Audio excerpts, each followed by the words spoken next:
All right, as we said, Newt Gingrich has been wooing voters in Georgia this weekend. He says it's crucial for him to win the state he represented for 20 years in Congress, but he can't do it alone. His daughter has been a mainstay of his run for the GOP presidential nomination, adding campaign advisor to her other responsibilities as wife, mother, and author. Jackie Gingrich Cushman joining me now in the studio to talk more about this. And before we talk about the strategy leading into Super Tuesday, even you kind of laughed at David Letterman there. But I have to ask, does it become kind of awkward or uncomfortable that oftentimes your dad's marriages ends up upstaging his position on issues? Well, I think, of course I laughed, because you have to laugh at things like that. The reality is we need someone at this point in our nation that can govern, that can lead, that can actually accomplish things. And my dad is the only candidate in the race, including President Barack Obama, who has balanced the national budget for 4 years in a row. He's reformed welfare, and 2/3 went back to work or got an education. So, you know, I think those kind of things you kind of laugh off and you move forward, because in the end, what people really want is the person that can do the job, and that person is my dad. But then, given those accolades, why is it that he has not won more primary and caucuses? And that has to be a concern leading into Super Tuesday. Is your dad, Newt Gingrich, putting all his eggs in one basket, hoping that it's going to be Georgia that helps bring it home? Well, I think he's also looking at the other southern states as well. So he does very well in conservative southern states. He did very well in South Carolina. As you know, he won that by a very big margin, by 12%. And he's going to do well in those types of states. And the subsequent losses after South Carolina, does that kind of take, you know, the air out of the room? Does that kind of, you know, flatten that momentum that he felt he had after South Carolina? Well, one of the things about this race, and he was laughing about this weekend when he was here in Georgia at several events, is, you know, this has been an incredible roller coaster, not just for him, but for all the candidates. If you look at who's been up, Tim Pawlenty was up, Michelle Bachmann was up, you had Governor Rick Perry, who's now endorsed Dad, he was up, Herman Cain, who not only endorsed Dad, but was with Dad this weekend, he was up. So one after the other, we've had different candidates have gone up and gone down. Dad's gone up and down twice now. This will be his third rise. And as we said, the sooner people say that his campaign is dead, the better off we'll be, because then we'll start rising very rapidly. But I think he's in a good place overall. All right, so let's talk about how you keep that momentum. How does his strategy, you know, stay afloat? Right. Money, it takes a lot of money. Sheldon Adelson, Las Vegas casino owner, once again injecting big money, $11 million this time into the super PAC to keep your dad afloat. How is that money being utilized? If not for Adelson, then where would the money be generated? How could your dad keep going? Well, I can't talk about how the super PACs could have run it, because we don't really coordinate with them at all. So I don't know. But do benefit from. Right. So I don't. You have to ask someone from the super PAC how they're going to spend that money. I really don't know.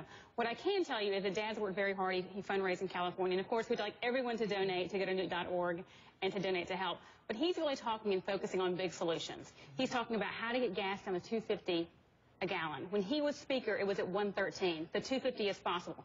He talks about Can we ever see that again? I think we can, absolutely. If we open up our resources and actually begin to drill offshore, as well as if we look at the shale, we can get there. He also talks about getting unemployment down to 4.2, which is what he had.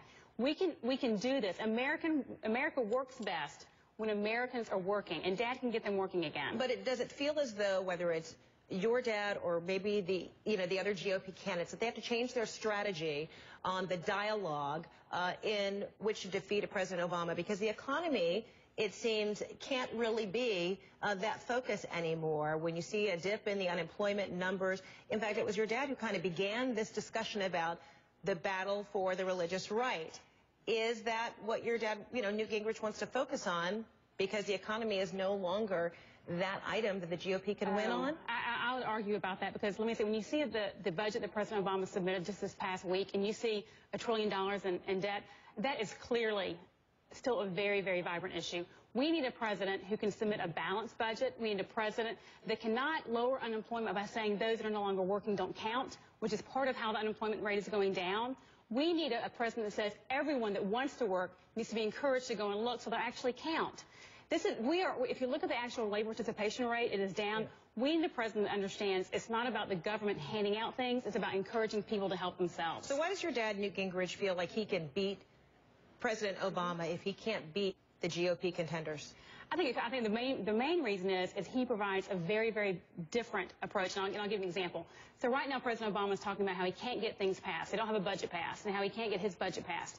to stand against my father, Newt Gingrich, who was Speaker, reached across the aisle, worked with President Bill Clinton to get a budget, to get a balanced budget. The only time in my lifetime we've had 4 years of a balanced budget was due to my dad and President Clinton's work. They worked together. They also worked together on welfare reform. Now, it was very hard. It took 18 months. Twice it sat on President Clinton's desk before it was finally signed the third time. But he knows how to lead. He knows how to reach across the aisle and get everyone involved. So quickly, what are you hearing from the electorate? What are you hearing from voters that they say they interpret your dad as being the guy who can reach across the aisles and be one of concessions, or they see your dad as the one, you know, who has been crowned as kind of, you know, the guy who carries out mean politics? Well, I think a lot of the stories you hear on the news, to be honest. He's not a mean guy. He's a great guy. He's got a big heart. And the reality is he does reach across the aisle. He doesn't concede. Remember, he didn't give Bill Clinton, he got a balanced budget. That's a huge deal. We would love to have a balanced budget today. That would mean that I wouldn't pass down debts to my children. That is huge for people. Additionally, with welfare reform, 2/3 of people went back to work or back to get educated. That's important. We need our workforce trained so they can get better jobs. All right. Jackie Gingrich Cushman, always good to see you. Thanks so much. Thank you very much. Spending a little bit more time in Georgia and then moving on as well with Absolutely. your dad? We'll be out for the debate in Arizona, but I'll be in Georgia a lot, as well as Tennessee and other places. All right. Very good. Thanks so much.